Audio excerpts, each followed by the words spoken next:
Maximum sericulture का जो लोग है बेंगलोर है, सब लोग बेंगलोर में ही मीटिंग हुआ करती थी। और जब सर ने शुरू किया तो वो मीटिंग बेंगलोर वाले लोग झारखंड आने लगे। तो एक बड़ा है कि गवर्नमेंट का विल पावर होना चाहिए। उसी तरह से जो हमारे उद्यमी हैं उनका अगर विल पावर होगा, जैसे ये ढूंढते ढूंढ लिए महीनों लगा इनका, तो हो सकता है कि जो प्रॉफिट ऑफ मार्जिन है वो इनका कम हो। अगर इनको सारी चीजें डीआईसी के लेवल पे बता दी जाती, हैंड होल्डिंग किया जाता, तो हो सकता था कि आज ये अपनी इतनी बड़ी कहानी यहाँ नहीं सुनाया होता, कुछ अच्छी चीजें यहाँ बताया जाता। तो मैं जो कलेक्टर पे मैं बता रहा, तो मैं इस लेवल पे काम कर रहा था कि मेगा इन्वेस्टमेंट मैं डील करता था। तो उसमें जितने भी स्टील किंग थे इंडिया के सारे लोग हैं, उनसे इंटरेक्शन। रिटायरमेंट के बाद मुझे फिर एक असाइनमेंट मिला कि साहब आप और छोटे लोगों के लिए काम करते, तब उस माइंडसेट से मेरे को आना पड़ा आर्टिजन के पास जाने।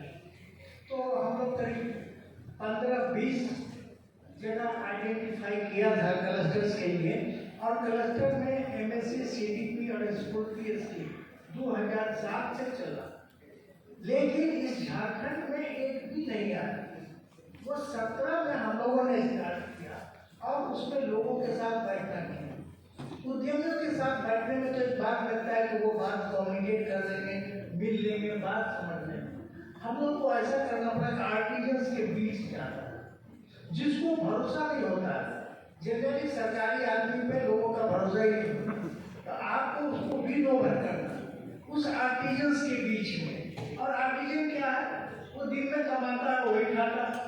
तो जब आप किसी से बात करने के लिए जाओगे वहां पे, तो उनका आधा घंटा समय बर्बाद करोगे, तो ऐसा नहीं होता। तो उसकी कुछ ट्रेनिंग्स कि आप जाओ इस तरह से लोगों से बात करो, 2 आदमी, 4 आदमी, 10 आदमी, 20 आदमी से, उसके बाद उसको बताओ कि साहब किस तरह से तुम जो ये काम कर रहे हो उससे तुम्हारा बेनिफिट हो सकता है। तब उसकी आंख खुलेगी, अरे ये आपको लगता है कुछ काम का है। तो आप बात करिए अपने स्कीम्स की कि आप क्या कर सकते हैं, नहीं कर सकते हैं।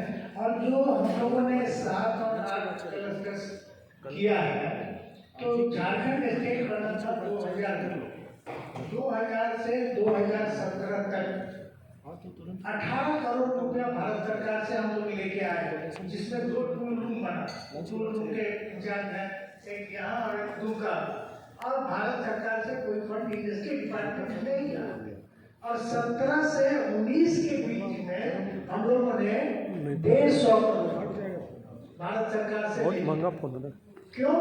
इसलिए कि हमारा लीडरशिप था, हमारा डायरेक्टर 10 साल से मैं रिकॉर्डिंग कर रहा हूँ। और रिटायरमेंट के बाद मुझे सिर्फ यही काम फोन है क्या? तो एक डेडिकेशन था कि साथ कुछ अरे 10 साल से हम कर रहे इस थे। तरह से हमने डीपीएस करके हमने 7-8 जो अभी सिल्वर दिल्ली के हैं, करियापुर में है, लोहरदगा में है, गुंडू में है, ये 8 क्लस्टर्स 3000 लोग उसमें काम कर रहे हैं, वो लगा।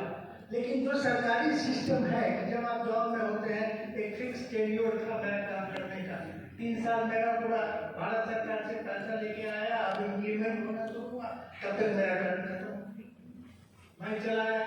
लेकिन एक संयोग था कि हमारे एक कलीग सुशील कुमार परियार थे, वो भी चाह रहे थे कि रांची में रहने, तो रांची में उन्होंने टेक ओवर किया, तो वो इम्प्लीमेंट हुआ, उसकी बिल्डिंग बन गई, मशीनें लग गई, अब उसको चलाना है। तब तक इधर